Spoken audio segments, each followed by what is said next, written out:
Can you share about your upbringing and early life experiences? Oh yeah, so obviously my dad's Kenyan. He moved to the UK when he married my mum. My mum's born in England, but she's Irish, Scottish, and Welsh.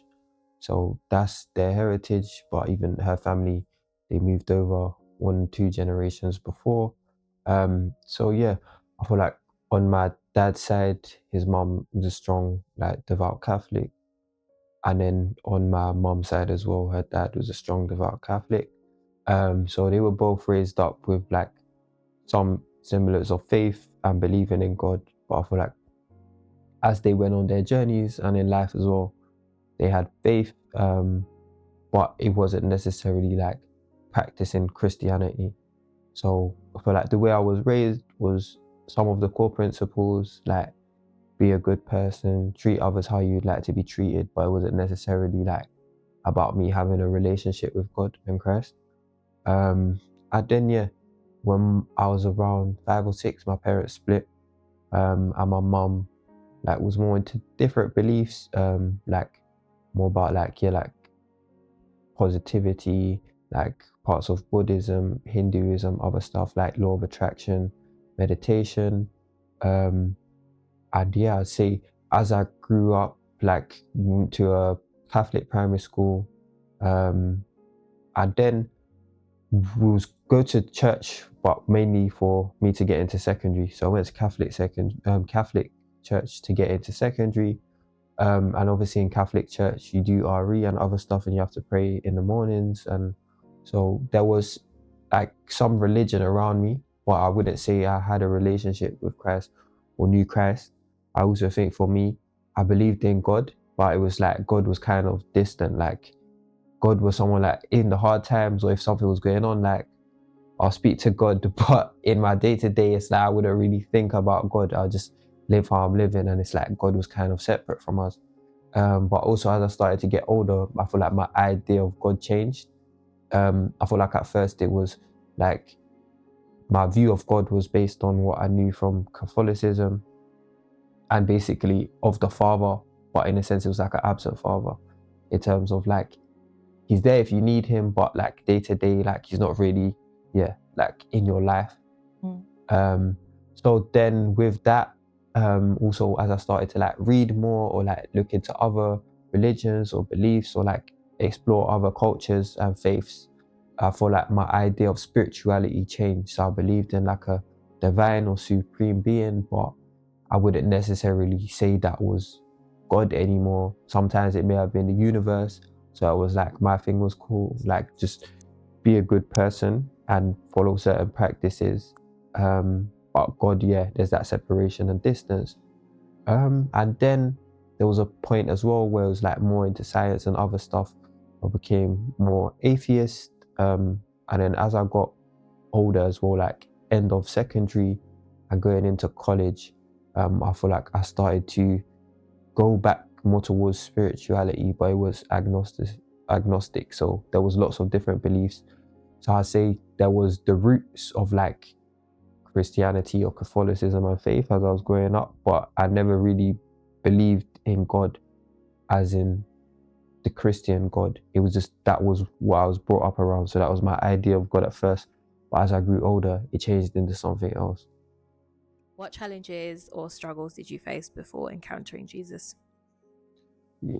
I think there was a lot of stuff, but I'd say at that time, like my idea of challenges and struggle was a lot different. So it was like something I just thought you have to endure and get on with. So say like cool, like my mum and dad separating, like not coming from the richest background, like yeah, financially, other stuff in terms of opportunity, also like where we was in London, and then my mum has family in England, but Manchester and Swindon. My dad's family mainly in Africa, and one brother in Birmingham. So it was like it was mainly just the family unit that was there, and then me and my brother. So it's like you just, I guess, you learn to survive without necessarily questioning what your struggles are. It's like you just get used to it and move on and keep going through life. But I'd say with that, it was kind of like one of the struggles was that almost like resentment. or anger or bitterness because of that, and then because of that, the way you will act or you are as a person is different, because it's like your whole thing is cool, the world's like this, I just have to do what I have to do to get mine and to make sure mine's all right. So I'd say the biggest struggle was, in a sense, the mindset and basically all the challenges life can throw at you. Like everything seemed hard because it's like you weren't put in a place where you had privileges or things around. You just had to like figure out how to carve out your own piece of life and try and get to what you deemed as success. So I say that was the biggest thing, like was like no peace, but in a way of restlessness because of the situations you're in. You're always having to think, how do I get here? How do I do this? Like obviously there was other struggles, and I think like when you come to the faith, it changes how you see your life previously. But I think the biggest thing was just like,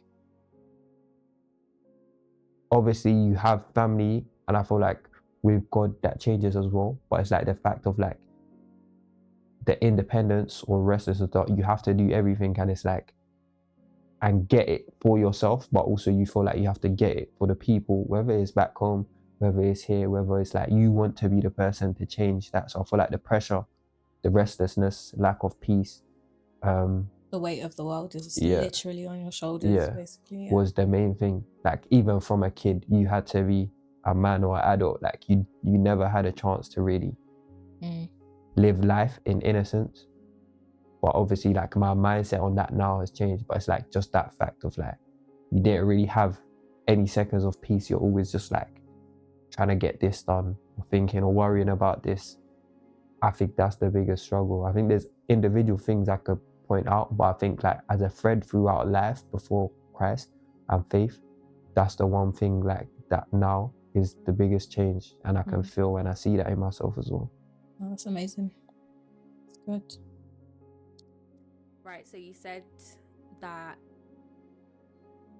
your mum had kind of a few different beliefs at some point in her life, and you also went through a stage of agnosticism. I think that's the word. And does that mean you kind of like, you said that you believed in multiple different things? Did that kind of involve you, like, did you start to delve into a little bit of different things? If so, what was it? Can you tell us a bit more about that? Yeah, I think I explored like different spirituality, but I think that was more when I got into college. But I think before that, even just like with my worldview, even just practices in the world, like I think you do stuff that's just normal culturally or socially, or you don't think is wrong. But I think before, like when I was agnostic, it was like I think that mainly happened when it was like there was a self-development phase, and like just like finding different like education, like, or sources of information, and almost like going on that journey, which you saw like as a path of enlightenment, and like seeing certain things within the world and how there's certain systems and like how you escape that or break through it, or what are these divine or hidden truths. I say things like law of attraction, like affirmations, meditation, visualization.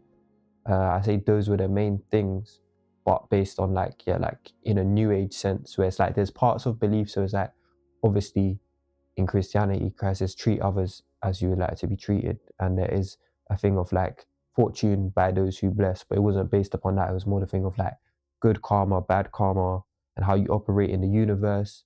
And then also like, yeah, like you're on this path like as a human being to be a good person, but it's also about like you reaching this path of enlightenment, or like fulfilling the divineness in you spiritually. So it's like you try and do everything to conjure that up, whether it's, yeah, like visualizing, meditating, and like achieving what you deem as success. So I say those were the main things, like based about like how to get myself to there, or like use those things for my benefit, like of ambitions I had or aspirations.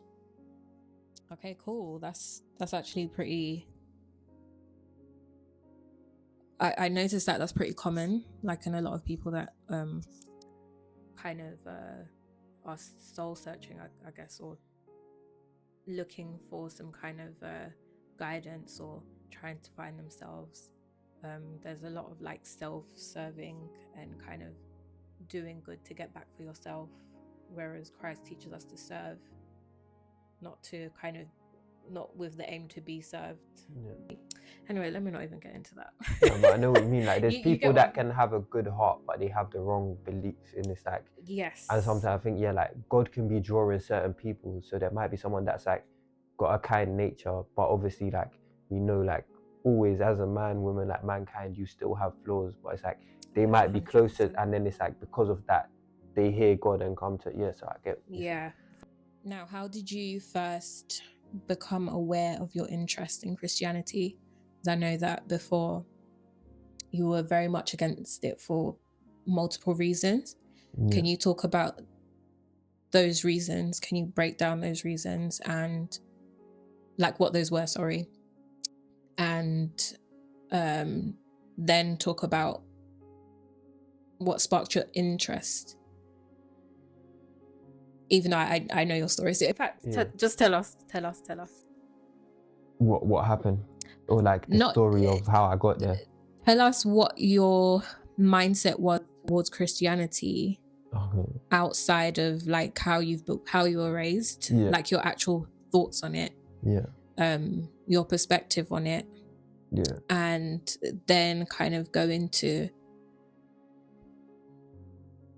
how you just, I guess, surrendered to it in the end, outside of your actual faith. I would say, yeah. To be honest, I'd say I had no interest in Christianity. I can't lie. Like, I think, like, always, like, the people, like, where was it? It was usually like in Harlesden, innit? They'll have like the people evangelize and all that. If I saw one of them people, I'm just like, please don't approach me. Like, I don't want to hear what you have to say. You know, when they're just there, and you're just like, you take the thing just so they'll go away, innit? Yeah. It was like one of them ones. And I think even like spiritually, because once I feel like I started to like delve into like different beliefs and like new age agnosticism, like around that or just before, my mum had become born again Christian. So obviously, like, she was like talking about her faith journey, and like she'd be speaking about Christ, or like, because her mindset or beliefs on things was different. But I don't ever think I had like an interest in it. Like, I was very anti-Christianity at the time.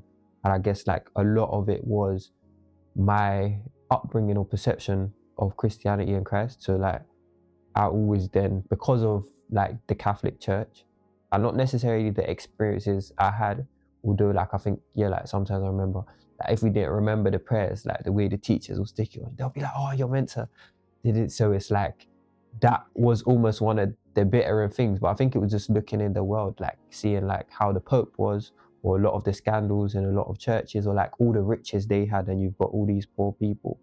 So I think that kind of made me feel like, cool, like, and I guess that's where like the agnosticism and spirituality came, because I was like, all these religions, I don't think any of them have the true answer. It's probably a bit of all, because the way a lot of them act compared to what they say doesn't match up. So there must be something wrong, fundamentally. So with that, it was like, I felt like I didn't need Christ or Christianity, and I felt as though like people that are Christians had been duped, and they were just operating like in this bizarre faith, and a lot of it was a cult, like especially certain like sects of Christianity. I thought like, this is just a cult, or this is so then when my mum would even say like certain things, I'd be like, I don't need Jesus, I don't need Christ, like, because almost like, it's weird when you look back, but it's like the way we see the devil now, or I see the devil as a Christian, is almost how I felt about Christianity. Like, it's like you're like of not wanting to go near it, because like you feel like it's how corrupt it is. Like, you can see it.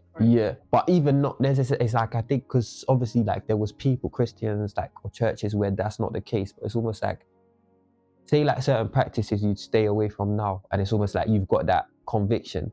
It's almost like when you're deceived, the devil using that blindness, and like that was the feeling you had about Christianity. Like, I don't even want to delve into it or touch it because I feel like something's off or wrong about it, and it's like it didn't sit right with my spirit. Because obviously then you don't have the spirit of God, so it is counter to what you are, and it's like the devil will use that to keep people away from Christ and the truth. So yeah, I think with that it was like I didn't want to really hear anything about Christianity. And then what was it? How did it change, or how did I?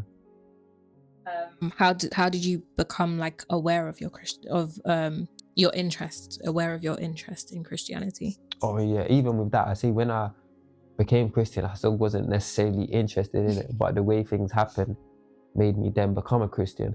But I say like obviously my mum was praying for me, and then like at the time, like my brother had some faith, but me, I was like I never really would have. I maybe would have said I was a Christian at points, but I never really was. So, but my mum would like always be, if she was in prayer groups or people, like one of her main things she wanted to pray about was like her sons giving their lives to Christ. And then also like my mum, if she was listening to like, sometimes she would be like, I guess like listening to sermons or things, and I'll be like hearing it, but I'm tuned out, or like I'm just like, that's nonsense. But it's like faith comes through hearing, and hearing through the word of God. So even I guess in my heart, I would never accept it's like God was maybe putting me in places to be exposed to it. So it's like, yeah, like there was that maybe more willingness to receive it. And then even what, it wasn't like, I wouldn't say my situation was my curiosity was piqued, or I was interested in it. But obviously football was like a very big thing for me. Like, cause I could escape, just be happy, like something to focus on, like I just put all my time in, or like excel at, and I guess like a passion, because I think that's one of the things as well. Like I would choose or have things like I guess to obsess of, but there was no direction unless you created something. So it's like was finding those things to, because if you don't know why you're here, you try and fill that, yeah, or like find something that justifies that, way you can put your time into. So that was football for me. But then when I was on doing BTEC sports on that program, I picked up an injury. And then I was told like I could rehab, all of this, we'll be back. But it got misdiagnosed, and when I went go back to play, I got re-injured. And then there was delays in getting like referred for a scan. But when I got referred for the scan, they said that I needed to get a surgery on it. Nothing too serious, but like in terms of football and the amount of time I had out and just other things, because it was during lockdown. But I think when I became a Christian was before I knew, like I hadn't gone for the scan. So my mum was like, oh, do you want me to pray for you? And obviously like I'd gone through the GP, NHS, even what I was saying about like the spiritual practices, like looking at other things like holistic ways of healing, or even like self-healing and like spiritual things in that, like cool, you have the power to heal, and like pseudoscience and stuff. But none of those things really worked. So I think it was like I was at a low and a bottom, like you had tried all these different things. And I think like you said, like with the woman with the issue of blood, or like other examples where Jesus did the miracles or healings, it was like some people was just at the last thing. So it wasn't even like interest. I feel like in a sense it was like desperation, or like, or even just reserved to, was it, no, is it reserved to, I don't know if that's, but yeah, like just like go on, like what do I have to lose in it? What else? Yeah. What else could I've done everything. Yeah. So it's like, okay, cool, let me just try. So your mum was like, should I pray for you? Yeah. I think my mum had offered to pray before, but I think that's the only time in that scenario where I said yes. Okay. So when she offered the first time, what have you, or what haven't you tried? If that makes sense. I don't know if it was because I think I was still probably like in the midst of looking at other things or exploring other things, but it was more just my feelings towards Christ at the time. Okay. All right. So it's like you kind of were convicted through the eyes of the enemy that this is not going to work. It was even because it wasn't even necessarily rational, it was spiritual, but it's like I guess I thought I had my reasons why, but now I see that it was like a hate for Christianity and Christ, which like the devil would use pain or experiences from before to justify that in your mind, but it was like it didn't make sense, because like say like the way you would like snap or react or something, like I don't need that, but in like an impassioned way, like I don't need Christ, I don't need God, but it's like, which to hear now and know how God is, but you almost see how it was then, like it was like, and obviously it is very prideful, but it was even like it was a rage of hurt as well. Like obviously like there was a lot of pride because I didn't, but also I didn't know God was God in that way at that time. But it's almost like, yeah, like a blinded rage of it. Like, so even hearing the name sometimes or like certain things, you just be like, I guess it is almost like the demonicness of it, like there's something demonic, that once it's like, it's not even like rational or like thing, is it's something spiritual in it, like that the name or certain things will just irk you about it. Like that the enemy was triggered, the enemy within you was so triggered by it that like you couldn't even accept prayer for healing, basically, for something you are desperate to heal. But thank God your mum didn't give in, and thank God that the prayer helped. So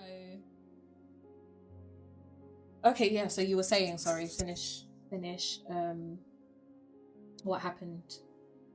Sorry, your mum then prayed for you. Yeah, but also on, I think as well, one of it, like, so because of my idea of Christ, like say, so then, because I feel like I had gone through so many different schools of thoughts or beliefs. So like one of them was like the Black Power movement and stuff, and then like the whole thing of this like white Jesus, and then from Catholicism. So it's like there was lots of reasons in my head and my mind why I would reject or not want Christianity, but like it wasn't so like I guess I would rationalize it to myself, but my reaction, like you say, it was more than just it being a logical or information thing. It was like very spiritual. Yeah, because you were triggered by it or like annoyed by it in a way that's not normal if it's just a conclusion you came to because it was factual. Yeah. So so you reached a point of like, that I've tried everything, there's nothing else I can do. And you eventually said you accepted your mom's prayer.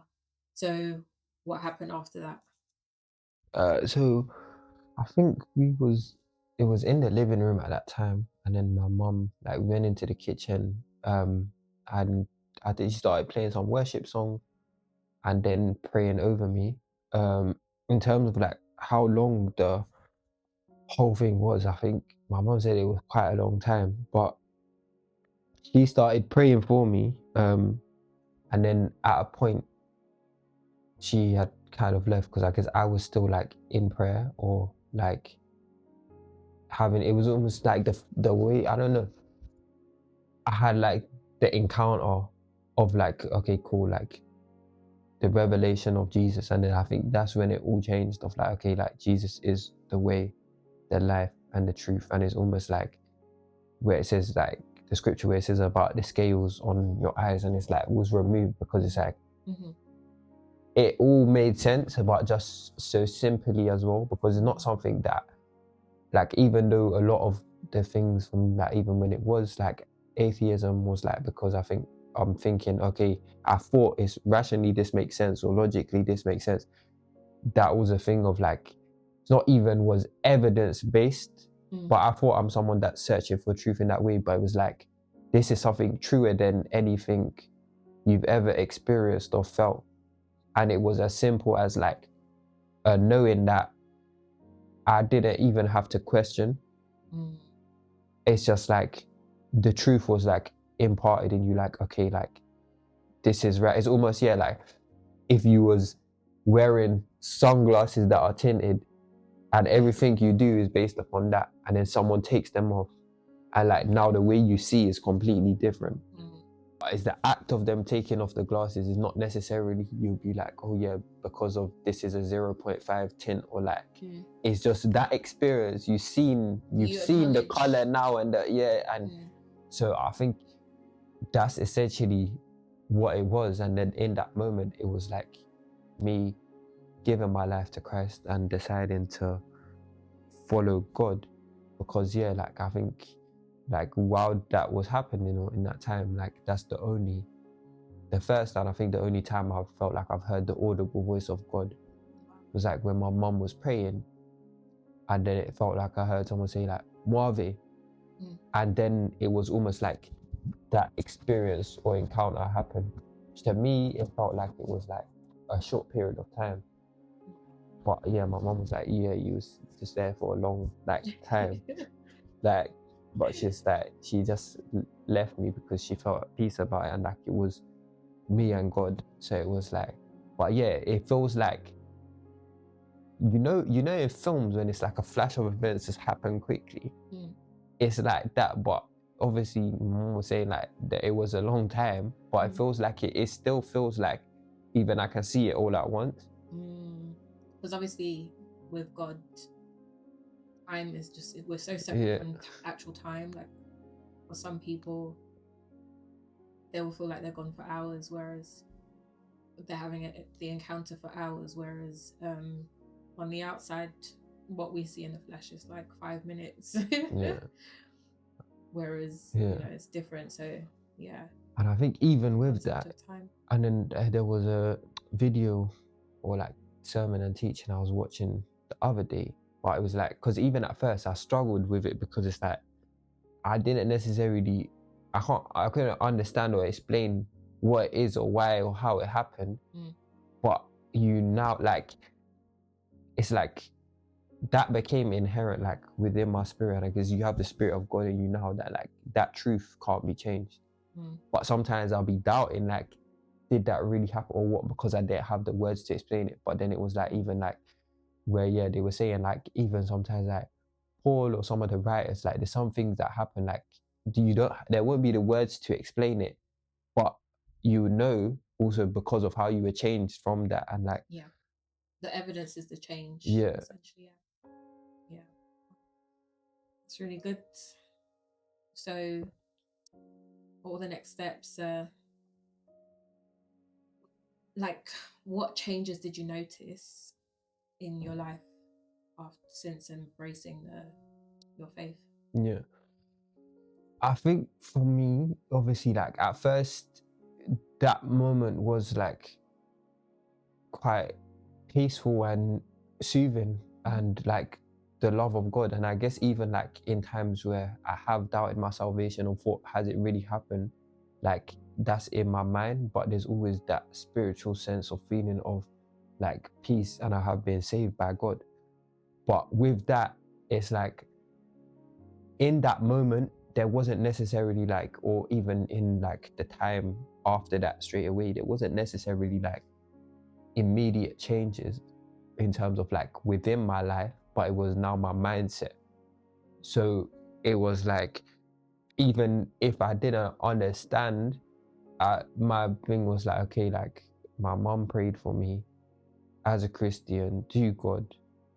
I felt God telling me, and I was like speaking to me that this is the way, the truth, and the life, and I've been living the wrong way, and I'm going to give my life to Christ.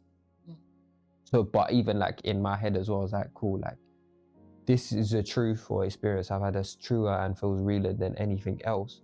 So I'm going to pursue that to wherever it takes me. So a lot of the things was like, then the changes would come or have to come as a consequence of me changing my ideas of what I thought was right and wrong. So now, because it's like Christ is the way, the truth, and the life, I need to go on that mission and search and find out what it means. And okay, then like, this is wrong, that's wrong, this is wrong. And then I see a lot of the changes were then as a consequence of that.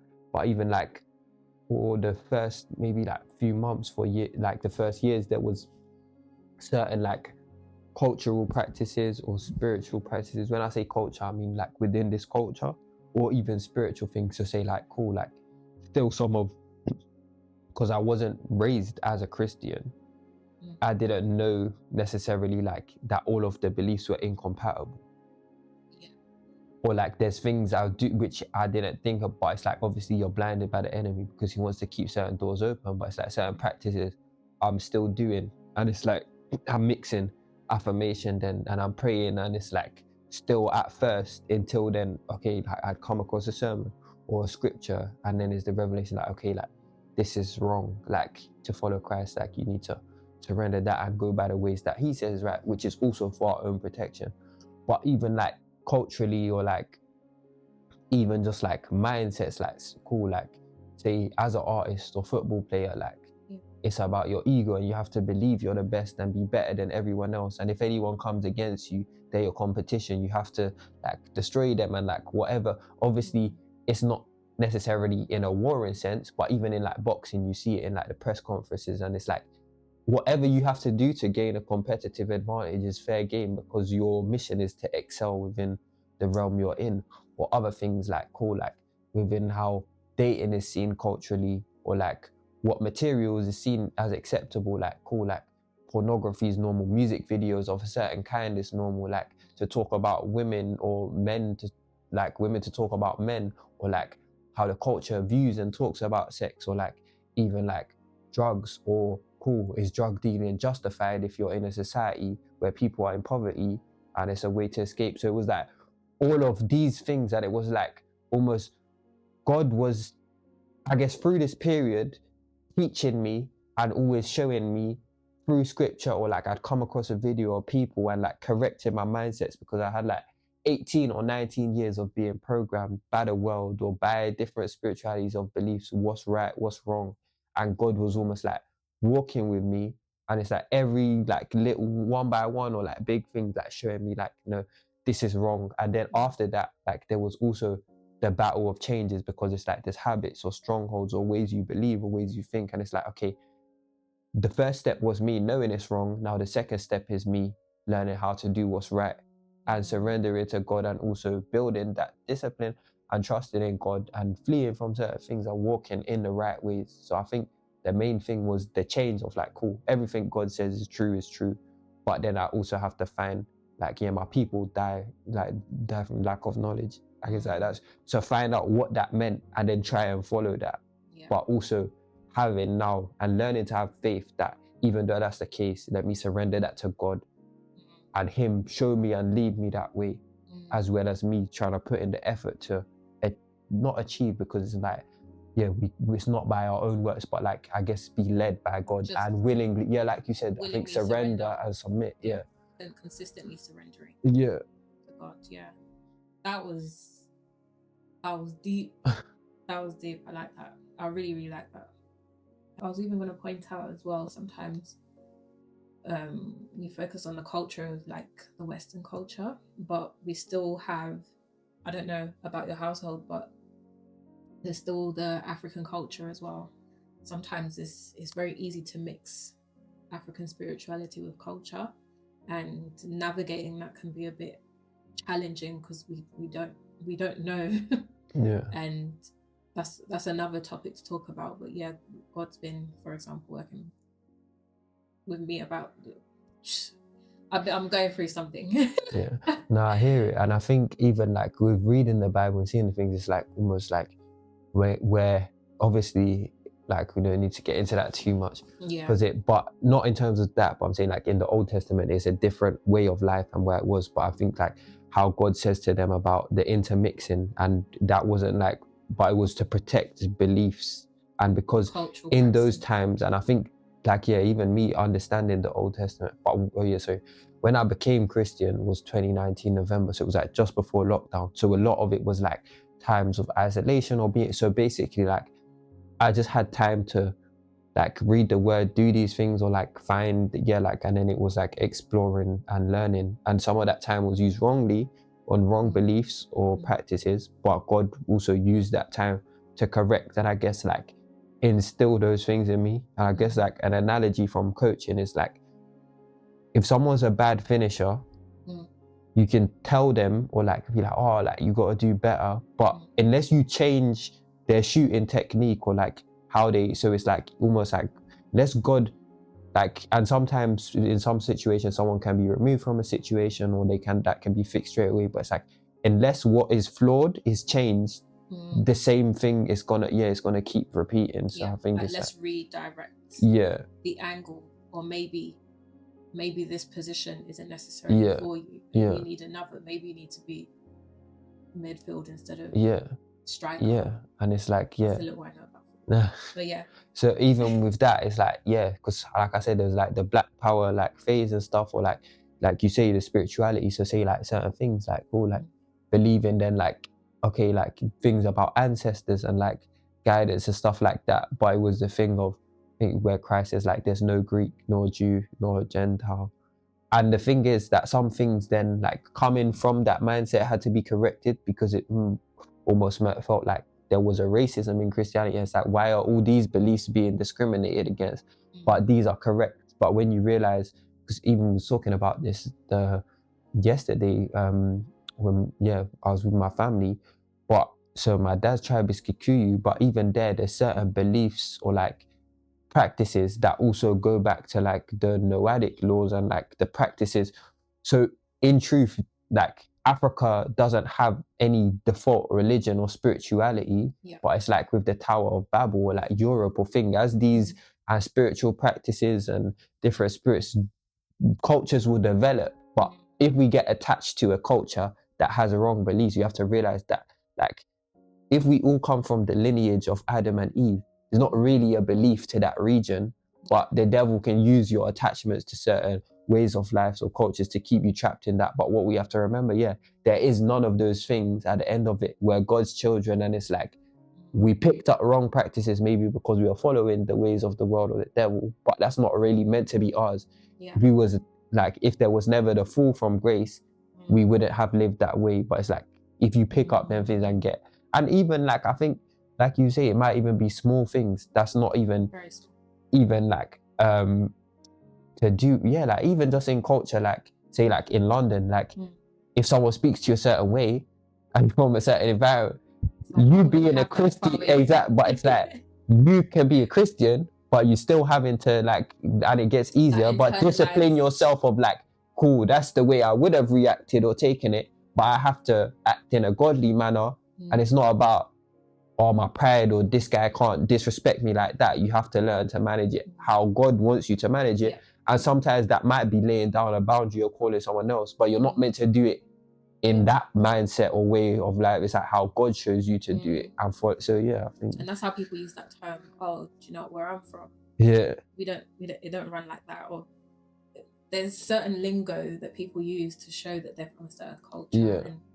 And we just have to renew our mindset. And I think even like that's what I'm saying, like I've caught myself in those situations as well, innit? Where it's like, say in football then or something, like someone's chatting to you a certain way or a certain thing. But even like you say, and I think even people that have been on the roads and then now they like do podcasts or stuff or like other things, I think even them, they might not believe that the streets is the right way, but it's like they still take pride in who they used to be. And same like for us Christians, like that's what I'm saying. Like I'm putting myself in a place to be open, or like pride come before the fall, because you're taking pride in how you used to be or where I'm from. It's like, oh, do you know where I'm from? Or it's like reminiscing on your heydays. But I guess a way people might see it easier, but it's like, oh, like if there's a guy that's now say he's giving his life to Christ as a Christian, but he's seeing a girl and he's like, oh, if that was back in my days, I would have like, there's certain ways you can't be talking if you're saying, but I think sometimes with the where I'm from, it's not seen like that because it's so normalized. But it is like there's an ego. It's a threat or thing of like you can't just chat to a man like that. You don't know who I am, but you can't be telling someone you don't know who I am if you're meant to be changed. But it's easier said than done, because it's some things that are so ingrained in us. Like if someone speaks to you this way, you just can't have it. But it's like learning to surrender those small things or those big things to God and be like, God, let me live and act the way, even if it might be seen as wet or this, because like if you tell me that, cool, like in a work scenario or something, if a boss has done something for someone's and you deal with it the right way and professionally, but at the end of the day, in terms of our overall, like God is our defender and we don't need 100%. to, and I think it goes back to what we said like before, like when you have that independence or everything's on you, there is a certain way you need to maneuver. But when you have God as your Father and the Holy Spirit as your helper and Christ as your Savior, like learning to surrender those bits of life and like let God cover you in them areas rather than you having to 1,000%. But I think it's like our culture's Christ, and I think sometimes kingdom culture. sometimes like the practices and traditions can become your God. Yes. And then it's like even with the Pharisees when he says they was not really worshiping God because Jesus came and they rejected him because they wanted their way of life.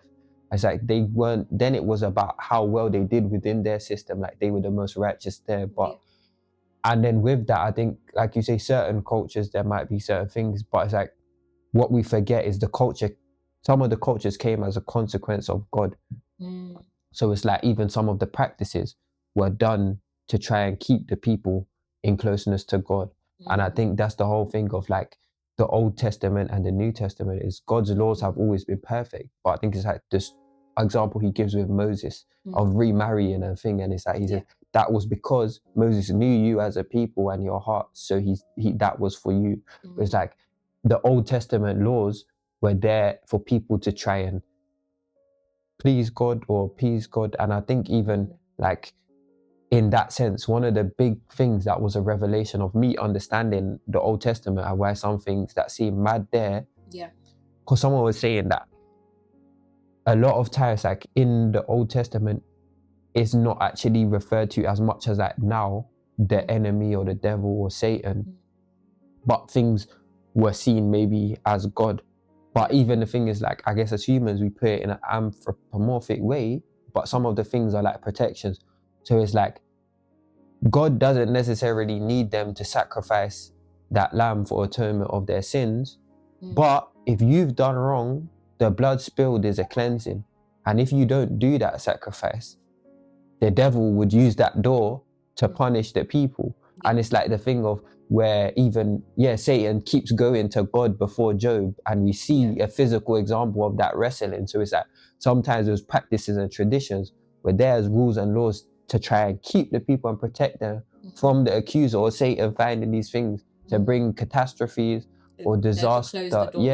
And I think now with Christ, it's like there's certain practices that were for that time, but when we're covered by the blood of Christ, it's like he is above that. And I think even there's, like you say, there's the examples where he heals on the Sabbath or and the other things, and he's like to the Pharisees, you hold these rules and traditions above God, himself. So far from me. It's interesting. I love it. Were there specific events or people that significantly influenced your faith journey? So I think obviously like I think with the experience I had was quite profound for me in terms of that I knew that this was something I'm committing myself to.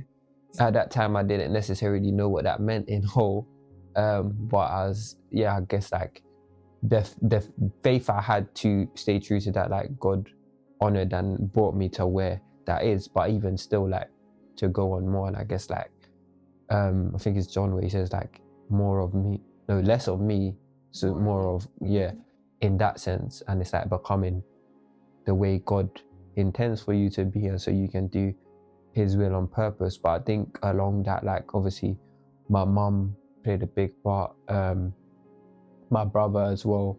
I think like even in different churches and denominations, like elders or people that like, especially throughout the lockdown, like I could just ask questions with and like have these spiritual discussions and in a sense debates, but not debates as like arguing, but with someone that has not been Christian, wrestling and trying to understand and like, okay, but not like, that's what I say, because I always knew that like I've given my life and like to Christ and I'm trying to follow the faith, but there's certain things that like I said, and I guess I don't know if like certain things that if you're not understanding, like to clarify it, so like you have the right belief or understanding, but it's not asking necessarily in a way that it's like, but to understand, because you're like, but because in your head it's not making sense, but you want to understand it so you can know so what's right or like follow or like but like but if that's the case, why does this? So it was like almost like like And I guess being born again and a new Christian, you are a baby. It's just like a child, like, it's like, oh, but mom, why is trying to Yeah. understand and like figure out like, okay, cool. Like, what are these, like, what does this mean? What's the principles of faith? Like, so I think, there was a lot of like people along the way as well, and like different seasons, like that was mentoring, or like just like you could speak to, meet with, ask questions about the faith, like pray with. I think more so as well, like intergenerationally. I think there's Christians I know, but I think like most of the people that was like close friends in terms of like the sense that you could go to, speak to, pray to, was like a lot of like elders or older people that was helping to guide with that. And I think like obviously like saying about baptism, I think like that was a big event as well, because I think like it was coming out of like lockdown. I think we had the first lockdown, second lockdown, then we was back like open. So it was November 2021, but like a public declaration, and like friends or people you knew who like obviously you spoke to and stuff, but them seeing like you publicly taking this and then like declaring your life to Christ. And I guess in a sense, like in a good way. But before you're baptized, the devil might try and get it in your head as a bad way. But it's like, I guess like once you're baptized, it's kind of like difficult to go back, because you've I think you have to come in your heart to a certain place as well to be like, I'm gonna go before all these people, declaring Christ as my Lord, Yeah. and like leaving the old life behind. And like, you might not overcome everything straight away, but I think it's a declaration and like of intent, and that you are going down this path like Yeah. before everyone's. And Yeah. I think like God also honors that when we take that step and leap, and it's like he helps us, because it's a commitment to it. Nice. So then how has your relationship with your family and friends evolved since the conversion? Have you lost friends? You gained good friendships? How are your friendships with your current how are your relationships with your current friendships? Yeah. What's that like? So what would I say? I'll start with family. But so obviously my mum had become a Christian at the time, when I had become a Christian, and she had already been a Christian. So I think like, I guess like growing up, I think when we was all like maybe of a similar belief, like agnosticism and stuff, it was like, I think we did come from like, it's quite, our mum gave us the freedom to like have different discussions and like open like and debates and ask questions or say things. So I feel like there was that foundation. But I think like as you start to get into like the teenage years and adulthood and manhood, and especially like being in certain places, or just even like as a boy going into a man, there's certain things you're not going to talk about, like but not necessarily like just to do with like Bodily relationships things, and just stuff, or like, but even like, I guess like if something happened in school, like if it's an altercation or stuff, like, and like I feel like, I don't know, maybe that was just but like I said, like you take care of everything yourself. So it's like you just like, or certain things, I guess like as you're growing, that gap kind of starts to appear. So I think obviously like I was always close with my mum, and there's always that love. And then like certain things I know I could talk to you, but I think it's just certain things I wouldn't share, or I felt like it's my own burdens to carry. But then I think as I became a faith, it was like her kind of like helping to disciple me and guide me. So like even like keeping you accountable, like someone to speak to, like to confess to about certain things. So I think like that helped to have like that openness, and I guess like repair it of like where there was times you felt like you didn't have someone to speak to, or didn't want to burden them that way, like now. So I think like even if there was anything or like any things, I think now there's that foundation or base like of like me and my mum is like always someone I can speak to, if even if anything was to happen, like we can just like talk about it, resolve it, and it's like we know that God is in that relationship. And I think same with my brother, like we were very close growing up. And then I think sometimes that can be closeness, like in terms of like what's the word I'm trying to say? in terms of like, cool, you might, if someone like, I guess like from an older brother perspective, like if someone does something to your brother, like that's your brother. Yeah. Or like same way, like you wanna, but it's like also then like even with certain friendships or like those, your loyalty or love or bond can also be a bad thing in terms of, cause what, like from a Christian perspective, what it might cause you to do, or like what you'd be willing to do if something bad was to happen There's to like them. a passion. Yeah. Or like it's like the protection of like, cool, like this is my brother, like this is my guy, like if someone does that, like, or almost the anger, or like you have to get retribution or revenge, or like, so I think with that, then I think also becoming Christian and being at different phases, like, or different beliefs, there was like part of like separations or conflicts in different mindsets and things. But I think it's the same thing like with my brother being Christian as well, and like giving his life to Christ, and us finding like our own faith journeys and going on our different walks. It's like, I think with both of them relationships, like a peace and understanding, and I guess it's in the foundation of Christ. And I think like one of the anchor scriptures that is kind of like, me, as for me and my household will serve the Lord. So that we always know that like whatever happens, like, or if anything did happen, we go back to God. And if there was something wrong or thing or that needs to be rectified, or we need to repair or reconcile, like we know that now God is in the foundation of your so it's like that's there as a strong hold in a good way. And then I think with my dad as well, I think becoming a Christian as well, and then like with my parents separating and splitting, like I think just trying to have more understanding and forgiveness as well, and not like holding on to certain things.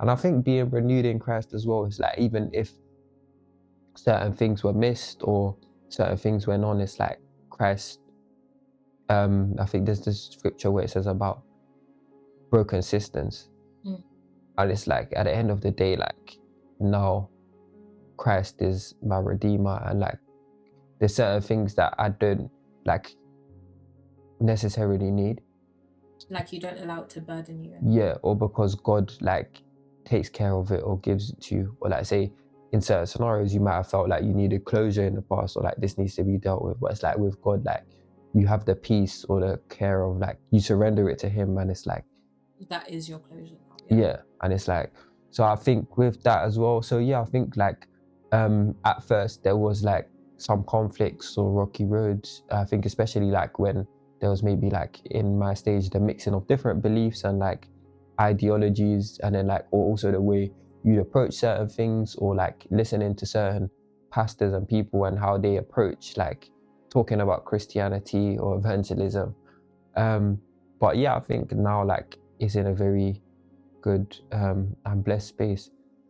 I think with friendships, that was a difficult one, because I think obviously it happened over lockdown, and obviously I feel like I had conversations with people, and like when I was speaking to people, meeting up, like that was something so big, so obviously I'll talk about it. But I think just like across all of my relationships, like, but this is like bare friendships, the same thing kind of happened, or even some like family relationships, it was like there almost just became like a distance, or like I guessing it's like, it's maybe see it now as like a spiritual warfare, but it's also the thing of, I think even if it was that sense, like what the enemy uses for bad, God can use for good. So I think in terms of friendships and a lot of things, there was like a period and a long season of isolation and separation, where it's like you try and arrange things or meeting up with people are unreliable, they don't get back to you and stuff, and it's like there wasn't really then those friendships or like relationships you had socially was no longer there. So it was kind of like then God had to like, you had to learn to lean on God or stuff. I guess like say if you had a friend or someone you talk to about this, like if there's no one else in that scenario, then you have to rely on God and trust him, because he's the only one you can speak to about that or in that. So I think, but then even with that now, I think like there's a lot of people or friends like they're on their journeys now, and it's like even I could speak to them about faith and like my experiences, or they might ask some questions and stuff like that.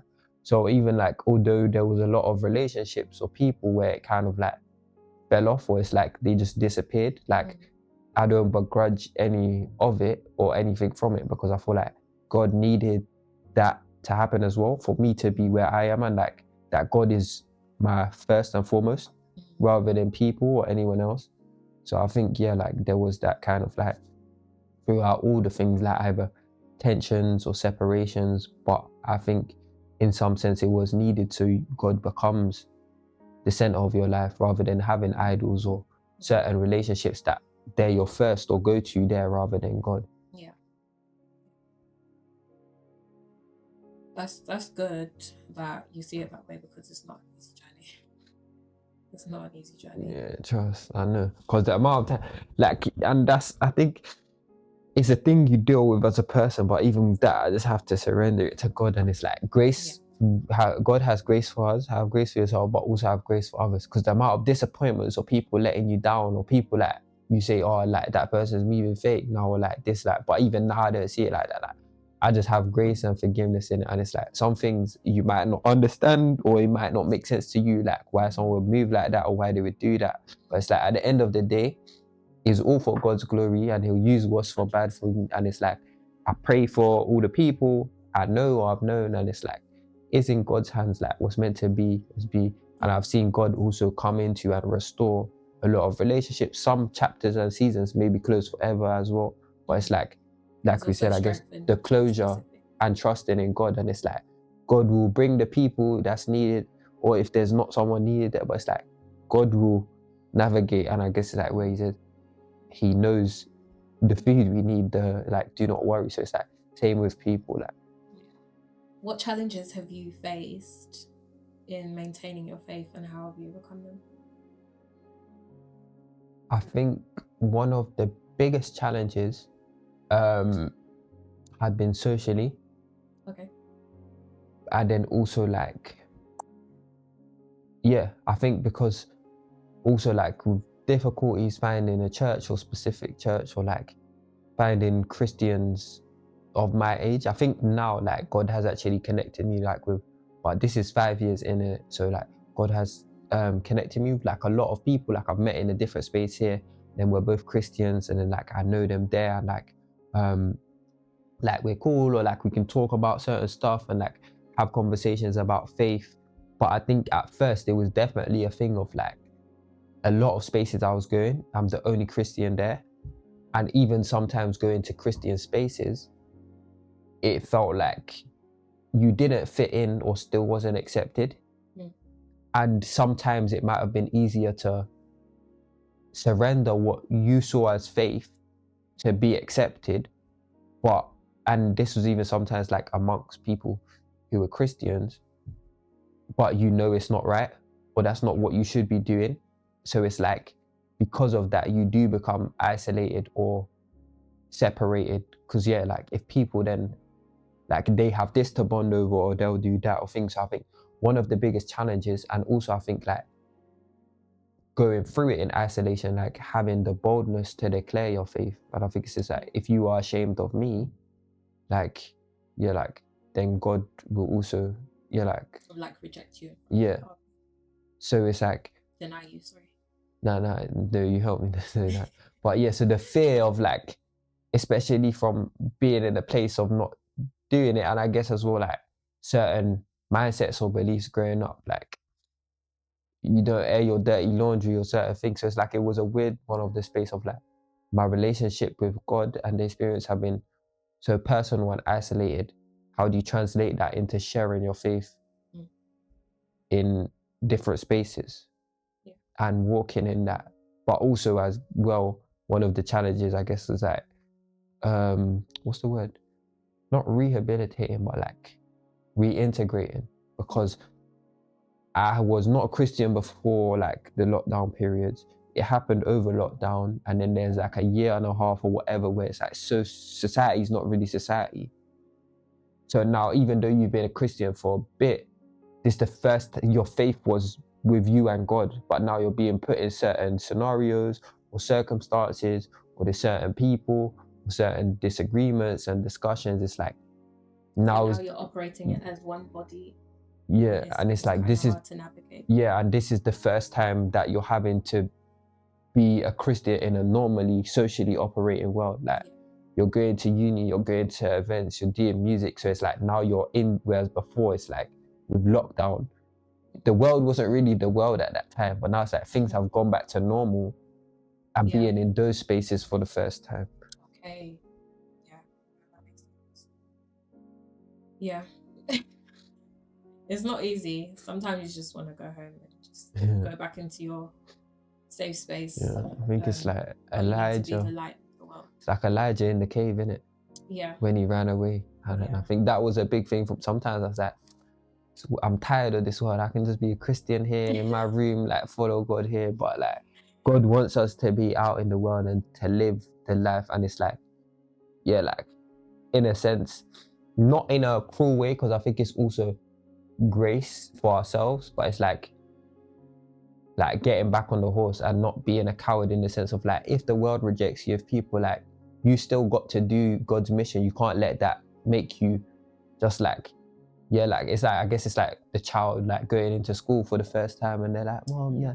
And sometimes in the world it can feel like that, because when you're in the quiet place or at home, it feels like you hear the voice of God. But when you're working, you're doing this, there's all these, but you also need to, grow your faith and trust in God that you'll be out there and still be bold and trust and know. But like you say, it's difficult sometimes, but yeah. It's not easy. You just have to pray for boldness in a lot of these cases. But that's good. That's good. How do you integrate your faith into your daily life and decisions? So I think with that, like a discipline I try to do, sometimes I'd be doing it like a lot better, like but consistently, like at least read a chapter in the night and day of the Bible, like morning prayer, spending time with God, and then also when I go to bed as well.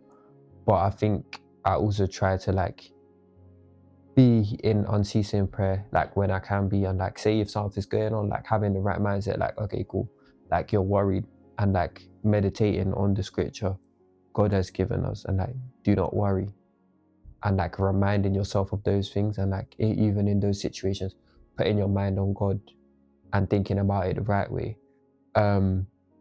And then I think even just having discussions about faith, talking to people. And then I think with decisions, it's the same, like talking to people, trying to get counsel, praying about it, trying to be led by God. That's the peace you get in it, like really feels you're being directed, praying on it. And I think looking at the word as well, and is there similar scenarios or people that were in a situation like that? What did they do? What did God say? Yeah, that's good. Last question.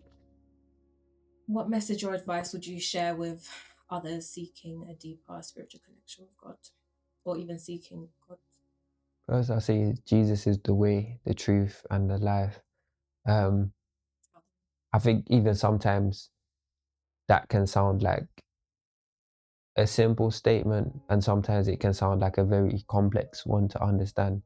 And I think sometimes it's not even necessarily like always intellectually that you have to understand it, but it's just as simple as like, in terms of what's good, Jesus is it all. Like he's life, he's the way, he's the truth. And it's like when you walk with God, I think sometimes he'll show you that better than you can explain or understand it. Because it's like culturally or socially, we have an idea what truth is, we have an idea what life is, we have an idea what the way is. But it's like even God is above that, what we can understand in our mind. And it's like when you walk with God, sometimes there'll be things you just see or know or feel, and it's like more than can be said.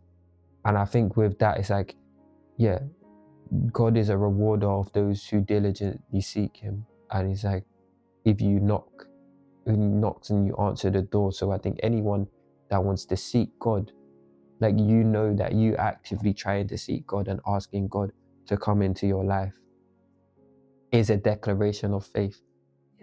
And even if you're struggling to have faith, I think one of the things, like where the man who came to Jesus, and I believe it was his son had died, and he said, help me in my unbelief.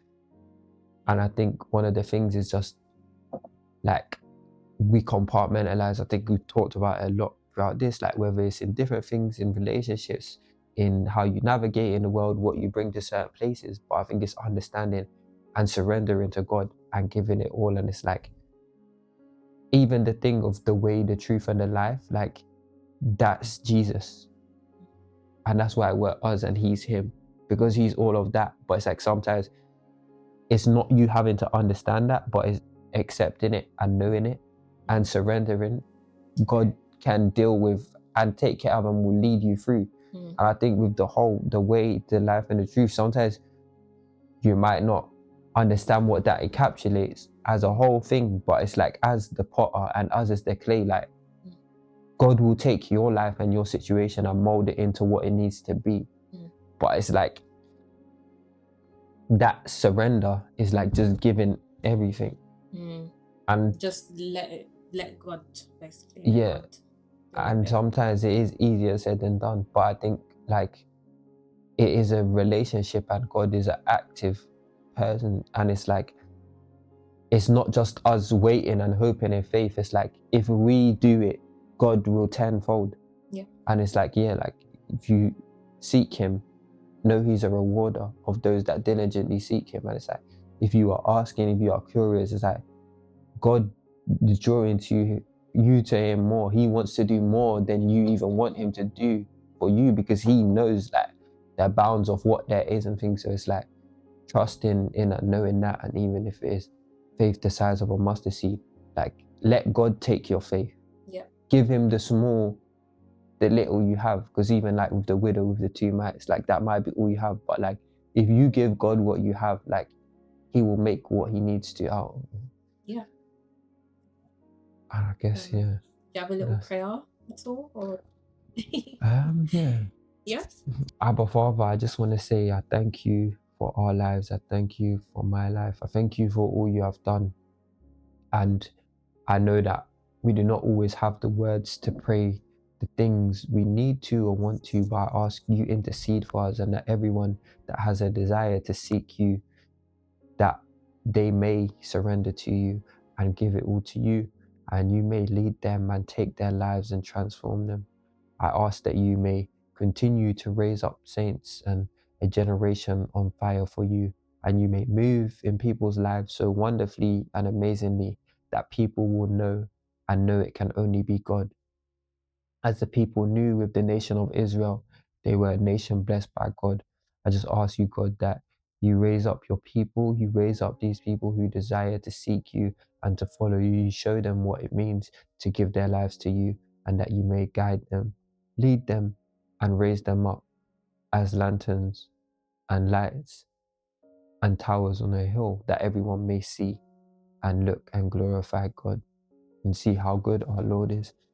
In Jesus' mighty name, amen. Thank you for that, Mwathi. Where can we find you? Cool. Yeah. What do you do? Anything that you do? Yeah. I guess in ministry, and where can we find you? Cool. So yeah, I make music. Like you said, some of it faith-based, some of it like music. I guess that To enjoy. Yeah. But I think for me, I always try to have the underlying message, which goes back to the gospel or the way God frames things. But I think that's understanding even like with the parables or some of the stories in the Old Testament. Yeah, like it's not just necessarily like those stories are not all worship, praise, or like saying the message of the gospel straight up, but it's like the message God is trying to say, and the word is all still the word. So I guess it's trying to be led and guided by that. And yeah, like surrendering the music to God. And I think obviously we still learn and educate, and like we said, culturally there might be certain things. It's like just surrendering and giving that to God. And I think that's that. For that music is Mwavs on everything, MWAVZS. On Instagram, that's m.wavzs. And yeah, that's the main page, but I do have a one now for like the other stuff I'm doing on the music business side of things, whether that's like events, A&R and stuff, and that is, I think, Mwathi, Mwathi dot underscore or underscore dot. But yeah, if anyone has any questions, anything they want to do music related or faith related, I'm here to help where I can or do what I can. And yeah, thank you for having me on. Thank you Appreciate for it. being here. Thank you for your testimony. I will put Mwathi's details below. So just have a look there, you'll find it.